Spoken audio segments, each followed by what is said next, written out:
Welcome back to Gangs All Here, our New York Jets podcast from the New York Post. This episode of Gangs All Here is presented by Tri-State Cadillac Dealers. Visit your Cadillac showroom today. Jake Brown here alongside my co-host coming from Minnesota, Brian Costello. Follow us on Twitter at Brian Cos, at Jake Brown Radio. The Jets go into Minnesota and lose this one, Cos, 27-22. They fall to 7-5 on the season. We'll break down the play calls, the controversy, and everything in between. But surprisingly enough, I'm somewhat positive after this loss, after trailing 23, Cos. Legatron kicked the longest field goal in Jets history. Let's give it up for Greg the Leg, a 60-yarder. The Jets no longer are in their troubled past of kicker issues that we've talked about on this podcast over the years. They've found a kicker.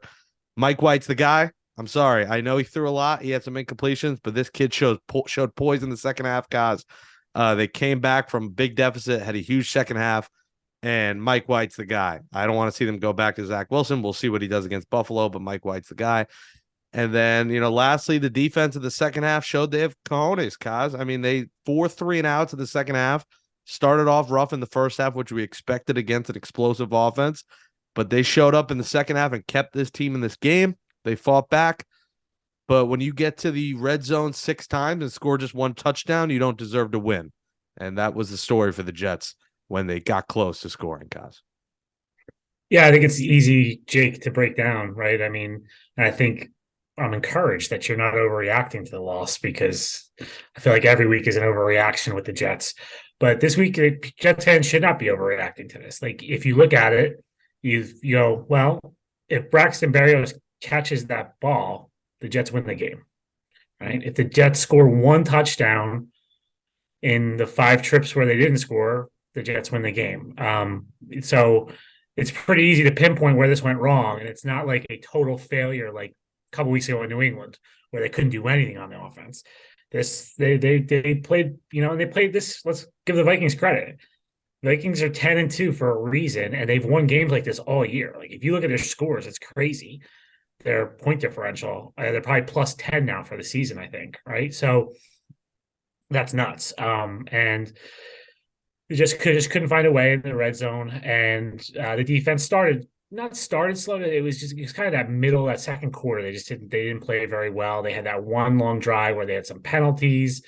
They gave up some long plays. There were some coverage breakdowns. They didn't play their best game in this one. But like you said, the second half, they played much better. Justin Jefferson got them on the 1 touchdown. But if you're walking away from this, you got to be encouraged, I think, as a Jets fan, because you're in the game in the fourth quarter every week. And that's all you can really ask for in the NFL. And you're gonna lose some of those games, but you're gonna win your share too if you play like that. So I think this has to be encouraging. This team was 1 yard from a win, Kaz. I mean, plain and simple, they were 1 yard away. The Berrios drop, and then this game is over. And like you said, this was a Vikings team that scores a lot. Kirk Cousins, they held under 200 yards. The run game didn't dominate. They played well enough to win this game. And, let's talk about what everyone's talking about on that, the big drive. 27-22, Jets ball, 5:30 to go. First off, that completion to Corey Davis for 31 yards was remarkable. I mean, that throw, Kaz, was. You want to talk about Mike Francesa? He's a window thrower. Mike White was a window thrower on that play. That was a beautifully delivered ball to Corey Davis. And when that happened, I was here by myself. I was screaming. I mean, I was so hyped up, and that wouldn't have happened with quarterbacks in Jets past. The bigger thing, Jake, and I'm not sure, watching I wasn't watching the TV feed, so I don't know what they showed, but 3rd and 10, the play before the Corey Davis throw, Mike White got absolutely destroyed by Danielle Hunter, like destroyed. And he was laying on the ground. He wasn't moving. And it was like, Connor's next to me. He's like, he's hurt. And, I'm looking through the binoculars, and he was down, and he shook it off, got up, but then you're like, okay, so it's 4th and 10. And at that point, there was 3:47 left in the game, and the Jets have 3 timeouts. I was thinking punt. Punt it, pin the Vikings deep, play defense, use your timeouts, get the ball back, and live to fight another day. Yeah, I was a little because surprised that they went for it there. Yeah. your quarterback is basically like pulling himself up off the ground. So he comes out and makes that throw to Corey Davis for 31 yards. Like you said poise before, Jake. Like that's balls. Like he showed his balls on that play. It was like, holy crap. Like that was the most impressive throw I've seen him make because it was just considering what happened right before then. So yeah, I mean, and like I don't think there's even a question right now who the quarterback is next week. Like, yeah, I know Jets fans wanted them to say Mike White's the quarterback for the rest of the season, but there's so much football left to be played. You don't know what's going to happen. If the Jets somehow fall out of this and they're playing Miami and there's nothing to play for, yeah, maybe you play Zach Wilson in that game just to see if he's figured things out. But for right now, like while they are in the race here, until further notice, until he completely like has a terrible game, Mike White's the quarterback. But he wasn't great today. There was issues early on in the game. I thought he looked a little shaky to start the game. I don't really blame him for the interception. That was a deflection on the first drive, but he just looked a little off, and he was taking they clearly wanted to take the short check down stuff against the Vikings, but it was a little much on 3rd and 8 throwing a 4-yard pass to Ty Johnson. That was getting a little annoying, but yeah, overall, like the fourth quarter, he freaking put them on his back, and he played pretty well. And then the other guys, Jake, we got to talk about Garrett Wilson. I'm sure you're going to hit him because he was just, he just showed what he's made of today too, and he's going to be a very special player. Yeah, I don't know. Your pun wasn't intended when he said hit him because again, he's showing he's him. Him. Him. He is him. 144. I mean, he's just special. But I want to continue that drive because this is what everyone's talking about here is that so they get to the red zone again for a fifth time. First and goal to Vikings 4, Bam Knight 3 yards, boom, perfect. Second and goal, Bam Knight at the 1. Looked like he was going backwards. He worked his way back to the 1. Again, we always say this guy doesn't like to go down. Then it's where it gets a little tricky. Third and goal here. I think LaFleur just got too cute. That throw attempt to Garrett Wilson, it wasn't anywhere close to him. I know he kind of fell over a little bit. I didn't understand that play call, Kaz. I thought, maybe do the QB sneak. It worked before, although, the refs didn't see it that way. Yeah. And it wasn't pretty. I might have not done that. But why not let Bam Knight try to get a yard again or get creative? Give it off to the fullback, have Berrios in motion, give it to him. Who the hell's the fullback? Huh? Who's the fullback? I don't know. Give it to Conklin.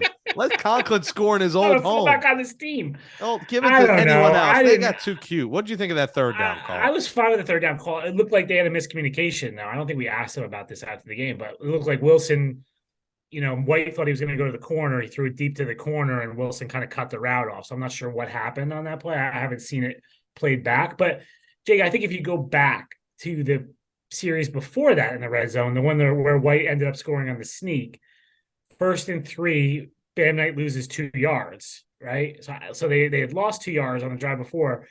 I think that's probably in Mike White's head a little bit. They weren't having a lot of success running the ball down there. And yes, you could call a quarterback sneak every time you're on the 1 yard line.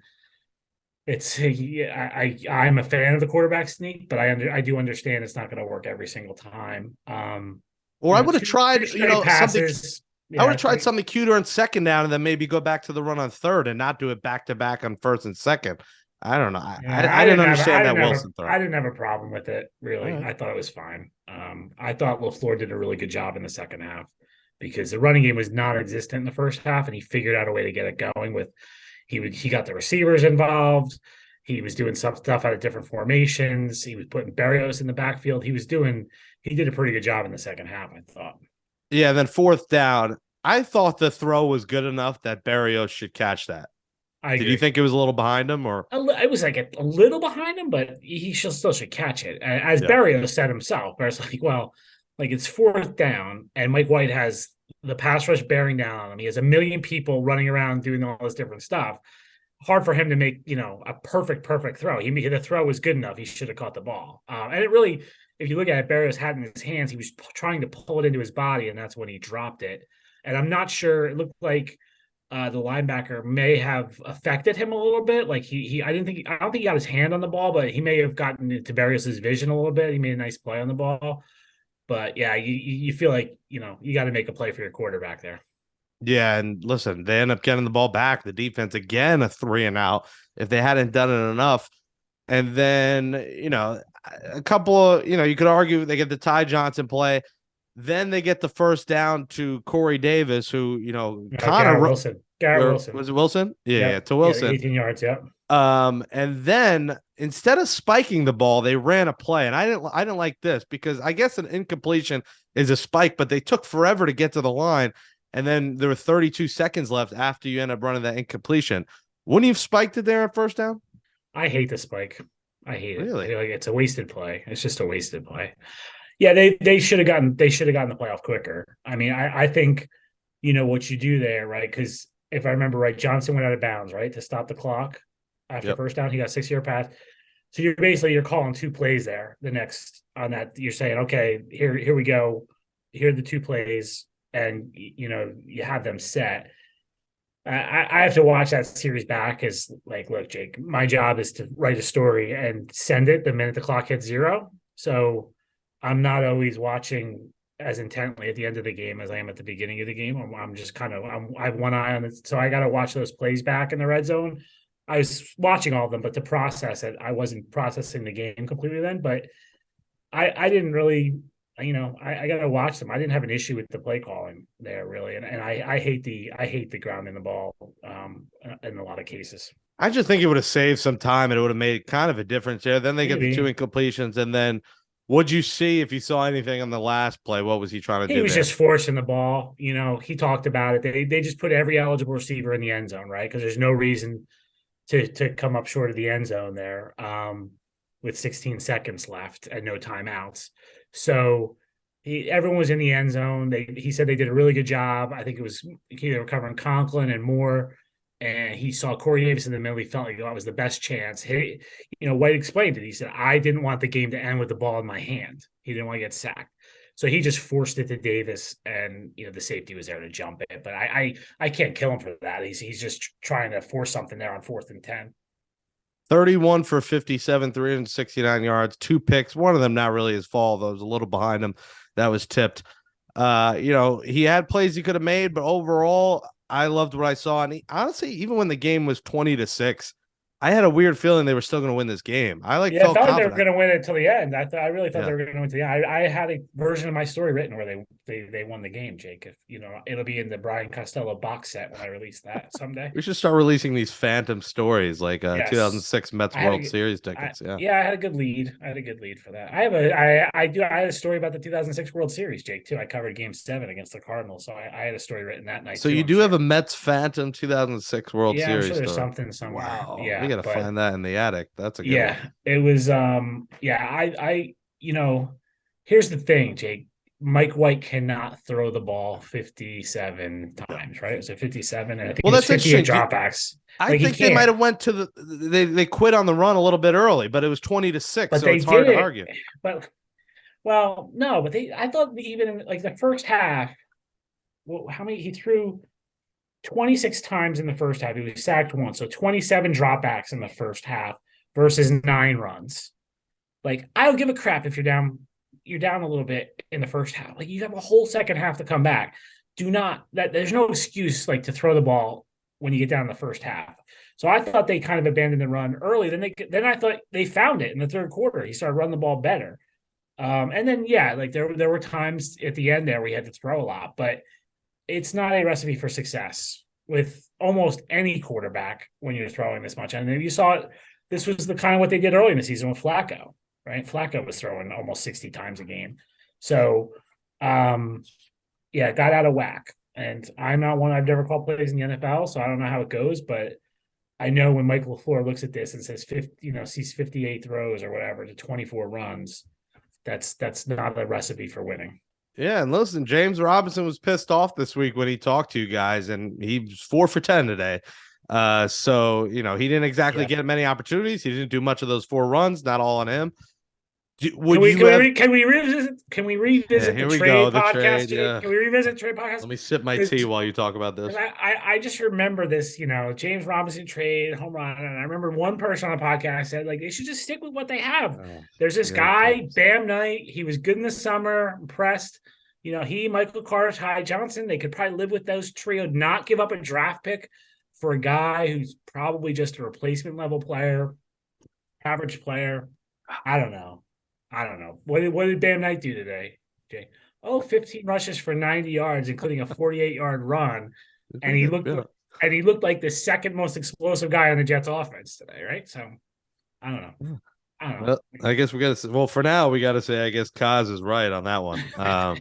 Yeah, I mean, and also, I don't know. I thought if that's the case and Rob's not the guy, why not give Ty a few more runs? Why not, do a Ty couple? Johnson was like the third down. I mean, I have to watch his back, but it felt like he caught every third down pass. He caught 6 passes for 38 yards. The longest was 8 yards, but like, how many of those were on third down? I'd like to count them up because it felt like every third down they threw to Ty Johnson.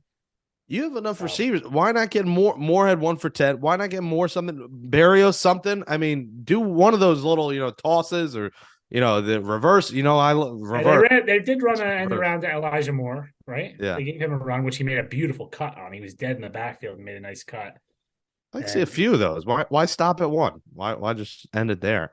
I would do a little bit more. But you talk about Bam. That's why, like on third, why get cute with Wilson? Like he is a ferocious running back. We've already seen early yeah, here in his 2 NFL games. I just thought I try thought, it one more but time. One I run. did think the Jets offensive line got dominated at times today by the Yeah. Vikings defensive line. That was one area that was not good.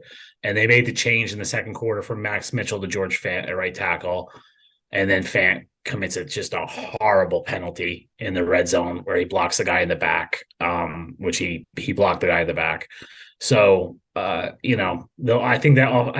I don't know if they trusted the offensive line there, Jake. I don't think it's you say like Bam Knight. I don't think it's really about Bam Knight or the running backs. I think it's about the line in that situation and not having full faith. And look, Mike White barely got in on the quarterback sneak, right? They had to review it, and he might have been an inch over the goal line to score the touchdown. So it wasn't like they were pushing people around up front against the Vikings. Is it? Yeah. It is interesting that on the field they called that a turnover and downs because his body was clearly over, like on the play. I guess they just didn't see it, and it was a big. It was hard to tell where the ball was, right? And like Yeah. White said after the game, he thought about reaching it out, but someone was holding his arm, and so like he couldn't. And I think it's hard for the referees to know where the ball is on a play like that. And I don't think he was clear. His body wasn't clearly over it. Like you had to watch the replay a few times to see it. The overhead view I thought was the best view.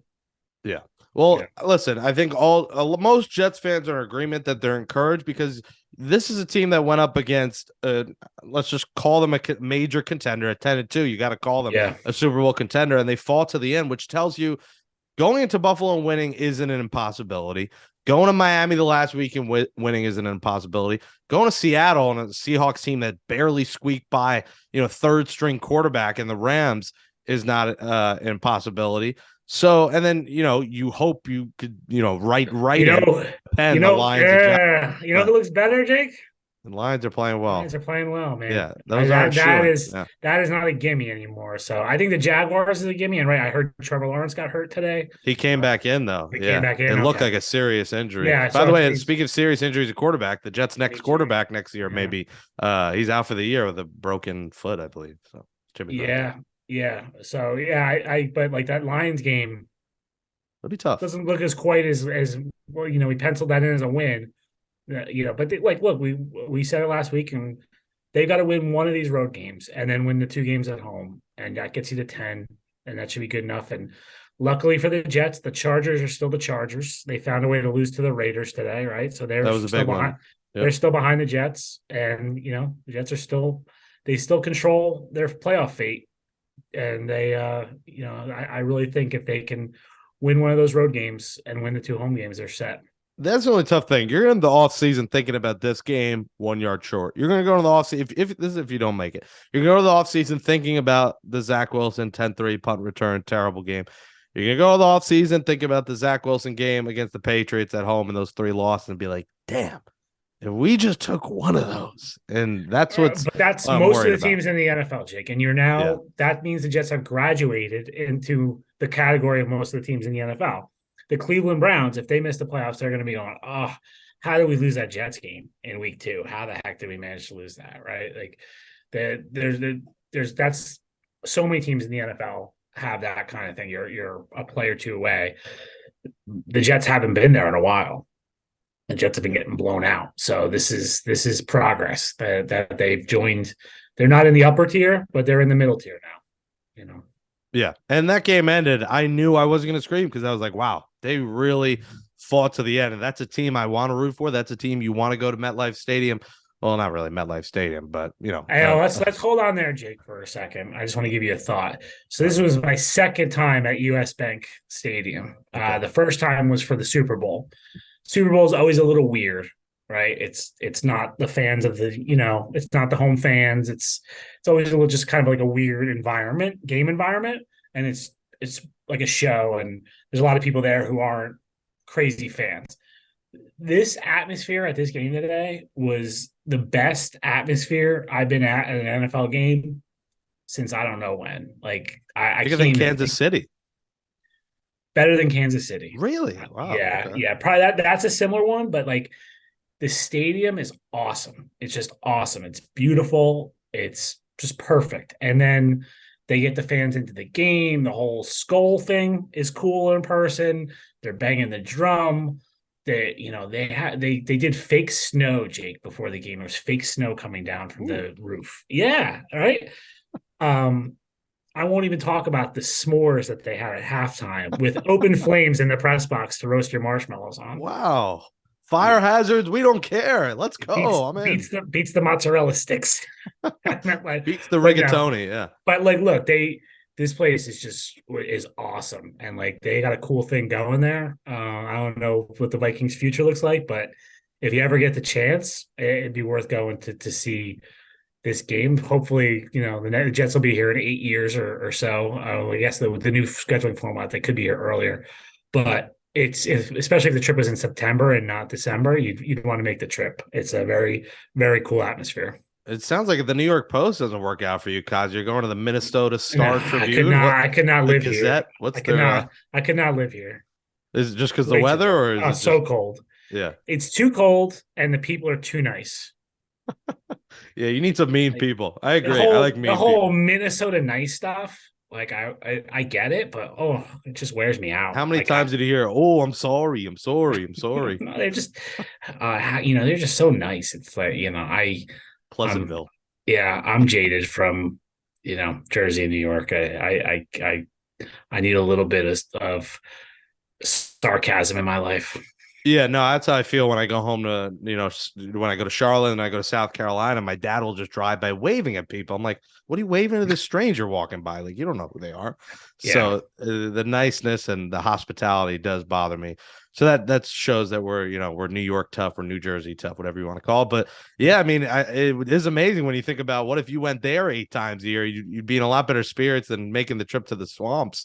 What is it? All gas, no break into the parking lot. It would be a different lifestyle. But yeah, that's the thing. The standings helped on Sunday. We go through it. You said the Chargers, the big loss. They are now 6-6. And what was important about their loss too, Kaz, is it's a conference loss. So now they're 4-4 in the conference. The Jets are 5-4 in the conference. Thursday, people were tweeting me, who do you want to win? And I'm like, probably the Bills, but I'm happy either way. The Bills end up winning. I think that helped them. Yeah, because I saw ESPN Analytics had the playoff percentages, and I don't know how they figure all that stuff out, but the Jets' chances of making the playoffs went up when the Bills won that game. So I think that was the way you wanted it to go. Miami also loses, which was big. They fall to 8-4. The bad side of that is Jets if the Jets hold on to 7 now, the way it is. Kansas City, here we go. Going for some ribs. So let me call Lawrence Tynes and see if he's got an extra spare room for me. Because I don't know if I would make the Kansas City trip. So, but they lead the tie. I mean, you hope Miami keeps losing and it comes down to that last game and then you win and beat them. And that's big. And now, you control your own destiny going to Buffalo. And we'll preview that game on Thursday's show. But the standings are very, very interesting. The Ravens, I mean, that came down to the wire. I mean, Lamar Jackson got hurt, but it took till the very end. That would have been a huge loss. Unfortunately, the Titans lose, but that division is so irrelevant because they're the only team that's in it right now. And, you have to, in the back of your head here as a Jets fan, keep an eye on the Raiders and Browns. Nothing's going to happen, and the Steelers, because they are all 5-7. Watson came back today and won, although it was ugly. It was a defensive battle there. So those are a couple teams that you need to watch. But the positives, Mike White, gut, and like you said, they did it in the atmosphere of the fourth down play with that place going nuts. He makes that completion. And you mentioned it earlier, Garrett Wilson could end up being one of the greatest Jets draft picks of all time. Yeah, I mean, this draft class is something because Sauce played well today too. I think he had a penalty, but other than that, it was pretty well. And then obviously Breece Hall before he got hurt. I think who's the offensive rookie of the year right now, Jay? Who's the leading candidate for offensive rookie of the year? Because Garrett has to be in the conversation, right? I would imagine it's him. You think he's I the mean, leader? I mean, I don't I think he gotta was the see. who was Sauce has kind of been the guy, and Breece was the guy for a while there. Let's get But Hearts and Josh. let me Let's see who see. the favorites are for that category would be. Offensive rookie of the year. Walker from Seattle. Eh. Well, Yeah. is there one for the whole league or AFC and NFC, right? No, it's one. It's one No, for the just one. league. Yeah. Yeah, yeah. So I think Walker is Olave, Olave is Pierce. Watson. Yeah. So but I mean Garrett Wilson Wilson looks is better than right. those options. Yeah. It's either Yeah. Walker or Wilson, I think. I mean, how about if they have the offensive and defensive rookies of the year? I mean, that might make you forget that the GM screwed up the quarterback pick, Jake. Right? Yeah, it might. Yeah, it might. Joe Douglas has got his fingers crossed. You Yeah, know, that might make up for it. And I guess we can't mention the quarterback of the offseason with Garoppolo with the broken. I mean, I assume he'll be back next season, but he might have taken his last snap in San Francisco. But the way Mike White's playing, I don't want to rule out him as the quarterback of the Jets' no, you future. can't roll You him just out. can't. Yeah. Yeah. Yeah. But I mean, the interesting thing with him is he's a free agent too, Jake. Right. So, like, Mike White about to get paid. what kind of contract does Mike White get? Like, that's going to be a fascinating decision. We got Josh McCown on the show to give him some contractual advice on backup quarterback. We should have asked Revis when we had Revis on to give him some contractual advice. That's the guy. Yeah, exactly. Well, the Jets are 7-5. All is okay. Take deep breath. We'll preview the game on Thursday. On Sunday on Thursday's podcast in Buffalo. That's gonna be a good one. I haven't checked the weather yet. But Did I see the opening line was 9.5, Jake? Is that right? I mean, they're begging you to hammer the Jets if that's the case. By the way, no snow for now. It says 41 sunny, no snow Sunday, so no Bills, 6 feet of snow. Bills 9.5-point favorites. Wow, that's a lot. Disrespectful. That is disrespectful.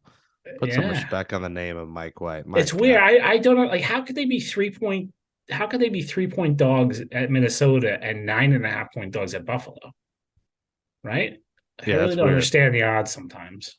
Yeah, well, they clearly don't respect Minnesota. And listen, we talked about their defense. Their passing defense isn't great. And Mike White, but they're bend but don't break. Like, sometimes that works, man. Yeah. They like that was bend but don't break today. They give a lot of yards, but they didn't give a lot of points. And Greg Zuerlein, Jake. Whew. We have a kicker. We have a kicker. We talked about who I'm trying to think. If we go through Vedvik, Pinheiro, Canizaro. I don't even know their names anymore. Yeah. These guys, Jets kickers. They finally have a kicker, and he kept it. Lawrence Hines will appreciate that. Sam Ficken, Randy Bullock. There's been some bad ones, and it's important because he really did keep them in that game. We talked about they need to score in the red zone, but he misses one of those, and that the Barrios play, none of that even happens. So you got to give credit to Greg the leg. We'll close with this, Kaz. That T-shirt with your face on it that someone tweeted you. Yeah. I would like a copy. So whoever's listening to this, I would wear that on the podcast. Would you wear that shirt with your face on it? I don't know, Jake. I'd have to think about that. I did get a text from my wife that was 3 letters. WTF, you can guess. Yes, that was yeah. I love Jets Twitter, Jake. They're very creative folks. The problem is it needs to be designed a little bit better. I think it was someone named Aiden. I think it was pretty rough Twitter draft. I mean, I think it's just a start. So yeah, I'm looking through because I gotta see the visual. Here it is. says New I York don't know. Post, and then it's like in green lettered Brian Cos. You're in your blue shirt, looking at your phone with a little credential. What are you holding? Is that a newspaper in It's your my arm? notebook. Okay, it looks like a burrito or a newspaper. It's a notebook. Okay, yeah, that's a good one. In shorts, yeah, you look slim. You look good. That's a good one. Good. I'm buying that shirt. All right, Yeah. we'll make it happen. Maybe we can raise some money selling Yeah, that shirts. Yeah. let's pick a charity, raise some money. Yeah. Every Jets win, we'll do a Brady Quinn. We'll give away shirts and we'll donate to charity. Boom, there we go.